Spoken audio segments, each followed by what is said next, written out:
जय हिंद दोस्तों, आपके अपने प्लेटफॉर्म नौकरी इंडिया में आपका स्वागत है। आशा है कि आप और आपका परिवार स्वस्थ होगा।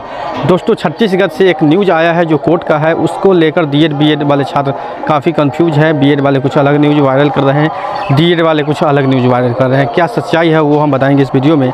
आप बने रहे वीडियो में और पूरा अंत तक देखें। दोस्तों, छत्तीसगढ़ में एक मामला चल रहा था जो कि बहाली है, पीआरटी की बहाली से है। पीआरटी की बहाली पूर्व में जो 2 साल पहले से चल रही है, उसमें काउंसलिंग से बीएड को बाहर कर दिया गया था। जब डीएड वाले कोर्ट पहुंचे थे कि बीएड को जो बाहर कर दिया गया है सुप्रीम कोर्ट के द्वारा, तो अब इससे काउंसलिंग से उसको रोक दिया जाए।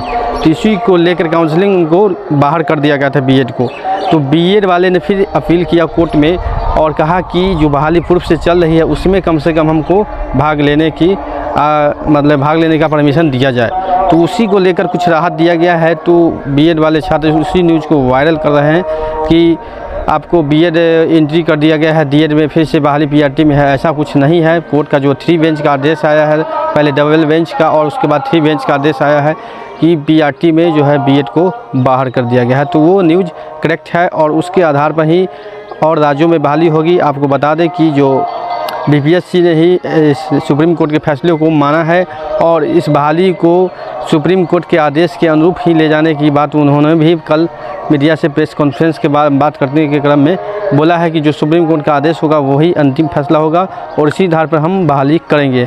हालांकि अभी तक बीपीएससी को उस चीज़ का यानी सुप्रीम कोर्ट का तो आदेश उनको मिल चुका है, जो सुप्रीम कोर्ट का जो है जजमेंट है उनका लेटर तो मिल चुका है, लेकिन एनसीईटी जो पात्रता यानी एलिजिबिलिटी तय करती है वो अभी बीपीएससी को कुछ ऐसा लेटर हैंड ओवर नहीं की है, जिसके कारण बीपीएससी का जो है हाथ मजबूत नहीं हो पा रहा है, जिसके कारण बीपीएससी कुछ डिसीजन लेने में असमर्थ है और पूरा क्लियरिटी नहीं है।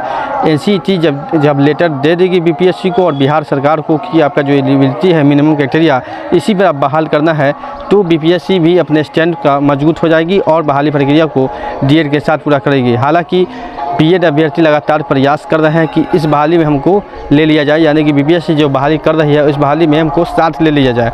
लेकिन supreme court double bench and review petition जो हुआ था उसमें भी 3 बेंच जो है वो पहले फैसले पर अटल है, यानी कि पीआरटी से बीएड को बाहर कर दिया गया है। तो पीआरटी का जो बहाली होगा विदाउट बीएड होगा। ठीक है, कहीं कहीं से आप लोग राहत और बीएड की खबर सुनते हैं कि ले लिया गया है, तो वहाँ जो हुआ है मामला बता देते हैं।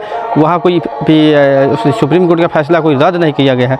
पूर्व में जहाँ बहाली चल रही है पीआरटी का, वहाँ पर जैसे कि अब अंतिम स्टेप पर है, जैसे काउंसलिंग कहीं का बचा हुआ है, वहाँ बीएड वाले उचित कह रहे हैं कि हमको कम से कम इस बहाली को पूरा करने के लिए राहत दिया जाए। वही राहत की बात आप लोग कहीं कहीं न्यूज़ में वीडियो में देखते हैं। ऐसा नहीं है। जो बीएड स्टैंड है यानी कि सुप्रीम कोर्ट का जो फैसला आया है कि बीआरटी को बाहर कर देगा वही सच है। अभी तक उसमें कोई भी डिफेक्ट यानी कोई भी चेंजिंग नहीं किया गया है। तो कोई भी छात्र भ्रमित न हो, डीएड वाले या बीएड वाले के साथ ऐसा नहीं है कि हम डीएड के पक्ष में बोल रहे हैं।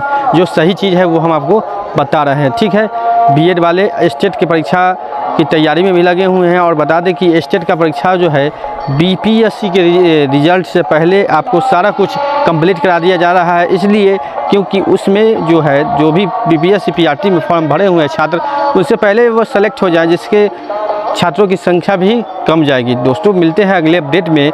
आज का जो अपडेट आपको हम दिए हैं कैसा लगा कमेंट के माध्यम से बताएं और नौकरी इंडिया यूट्यूब चैनल के साथ बने रहें, क्योंकि नौकरी India channel job update, education update, exam trick आपके साथ लाता रहता है। तो इसके साथ बने रहें। मिलते हैं अगले अपडेट में। आज के लिए इतना ही। धन्यवाद।